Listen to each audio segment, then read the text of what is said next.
Et applaudir César Milan. Avec mon fils André, on parcourt les États-Unis pour aider les propriétaires de chiens. Du calme. Et on rencontre des gens qui sauvent ces petites bêtes. Voilà. On aide les personnes les plus désespérées. On a besoin de vous. Pendant notre tournée nationale, André et moi ferons un arrêt spécial à Tijuana, au Mexique, Il a la gale. où nous verrons que des milliers de chiens ont été abandonnés. Sur une échelle de 1 à 10, il va comment? Il est à 9,9. Mon père et moi allons rencontrer un groupe de personnes qui travaillent de l'autre côté de la frontière, à Tijuana. Ces gens sauvent des chiens errants en mauvaise santé. Il y a cette incroyable association, Refuge pour chiens sans frontières.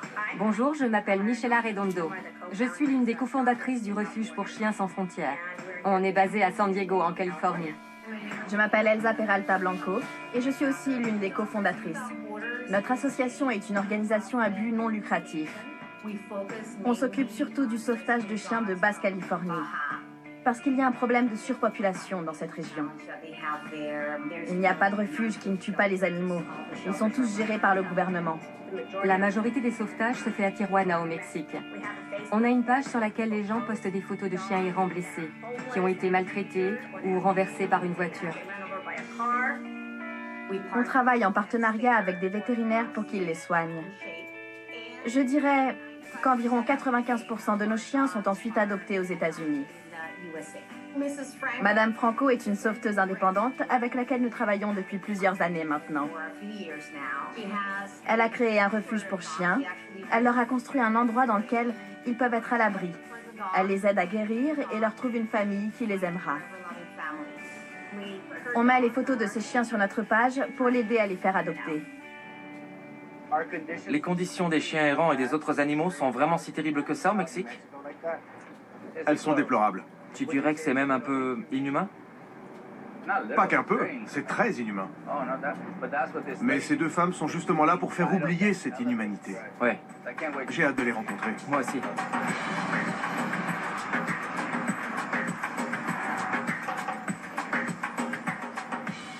Ça va? Oui, enchanté. Vous allez bien? Il a quoi à la tête? Il a la mâchoire cassée. On ne sait pas si c'est à cause d'une voiture, s'il a été frappé avec une batte ou s'il a été maltraité. Il est heureux quand même? Oui, on l'a depuis environ 8 mois. Donc vous sauvez des chiens? Au début, on était 4, et maintenant, c'est du bénévolat. Ça représente beaucoup de travail, mais on aime ce qu'on fait. Comment sont les conditions de vie des chiens errants ici? Elles sont catastrophiques. On les retrouve dans la rue, à la recherche de nourriture. Ils ont la gale, des tiques, des pattes cassées. Et des vers du cœur? Oui, ça peut arriver. Dans cette région, la vie de ces animaux est très triste. Ils ne font pas partie d'une famille. Ici, les gens disent que si l'on ne veut plus d'un chien, on doit l'abandonner dans la rue. D'accord. Ils les frappent et les laissent en ville. Ouais. Parfois, quelqu'un de gentil passe par là, prend le chien et le met sur le trottoir.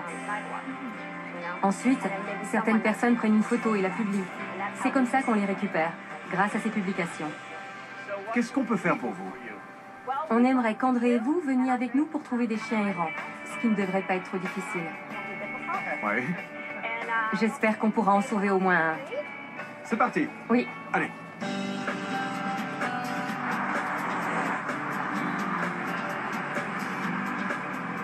En général, vous mettez environ combien de temps à en trouver? Normalement, on les aperçoit rapidement. Mais c'est plus dur de réussir à les attraper. Quand vous les sauvez, vous vous dites que vous avancez? Ou vous êtes triste de savoir que les gens abandonnent encore leurs chiens? C'est triste, parce qu'on en trouve beaucoup. On en voit 5 ou 6 en même temps et on doit choisir lesquels sauver. Je vois. Vous faites quoi dans ces cas-là?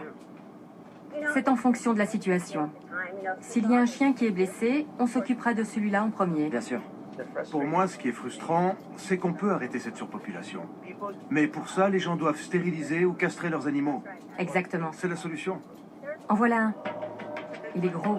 C'est un Akita? Il y en a un autre, juste à gauche. Regardez celui-là. D'accord. C'est facile de trouver des chiens dans la rue, mais c'est plus dur de les attraper. La plupart d'entre eux ont peur et s'enfuiront si on ne les approche pas doucement. Il y en a 2. Ouais, Il a la gale des oreilles et plein de tiques. Non, elle a des petits. Ah oui, Si on l'emmène, ils perdront leur mère. Et celui-ci, il faudrait trouver les chiots. il y en a beaucoup. Ils sont très sensibles. Il a plein de tics. Ce chien a sûrement besoin d'un vétérinaire d'urgence. On a gagné sa confiance grâce à la nourriture. Maintenant, il faut en profiter pour lui mettre une laisse. Il saigne aussi de la tête. Ouais. Et il ne voit rien. Ses yeux sont abîmés. Ce chien est blessé à la tête et il saigne. Soit quelqu'un l'a frappé, soit il a fait une crise d'épilepsie et il s'est cogné contre une pierre. Ses yeux sont infectés. Je ne sais pas s'il voit grand-chose. Il a aussi la gale des oreilles et des croûtes au même endroit. Il doit sûrement avoir une grave infection. Regardez son oreille. Ce ne sont pas des tiques. Non.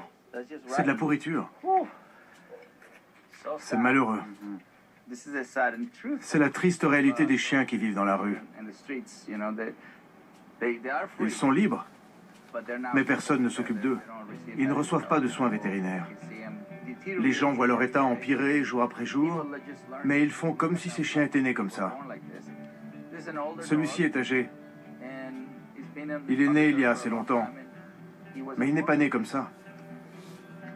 C'est vraiment triste. On va l'aider. Ça fait de la peine, mais en même temps, c'est une bonne chose, parce qu'il sera rapidement guéri. On va pouvoir voir le vrai chien qui se cache derrière. Il s'habitue bien à la laisse. C'est sa fête aujourd'hui. C'est son jour de chance. On est quel jour? Mercredi? On va l'appeler mercredi. D'accord. Quand on sauve un chien, il faut aussi faire attention à son mental, parce qu'il ne connaît que la vie dans la rue. On va devoir le transférer de l'extérieur vers une cage, donc il faut être très attentif à lui. Ses oreilles sont vraiment abîmées. Tu avais déjà vu ça? Non. Il faut être fort mentalement. Ouais. Il faut avoir un grand cœur et être solide. Allez, mon grand. Entre. Allez. Allez, vas-y. Il reste encore plein d'autres chiens. Parfois, ça me brise le cœur de ne pas pouvoir les aider davantage. Mais il faut en sauver un à la fois et continuer à avancer.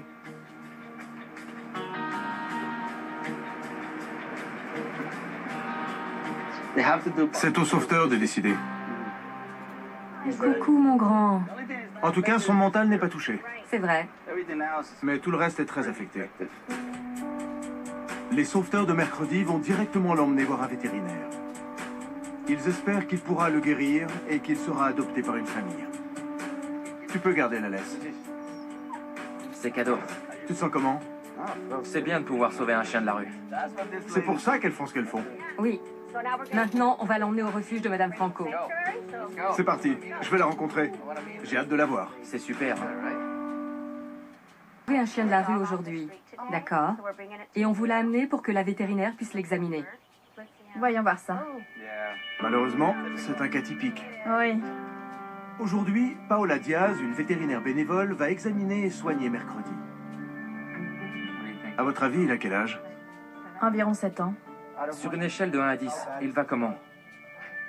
Il est à 9,9. Si c'était 10, il serait mort?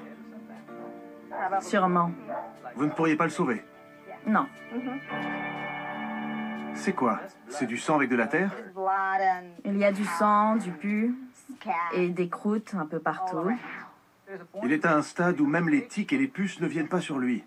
Donc sa peau est dans un très mauvais état. C'est normal pour un cas de gale. Comment retirer les trucs sur ses oreilles? Il faut lui donner un médicament spécial. Mais en gros, on nettoie. Heureusement que vous êtes là. Oui, c'est super. C'est génial. Il n'était pas allé chez le vétérinaire depuis longtemps. Voire jamais. C'est clair. Il sera mis en quarantaine pour l'isoler des autres? Oui, il va falloir. Les chiens qui sont dans la rue à Tijuana entrent en contact avec tout type de maladie.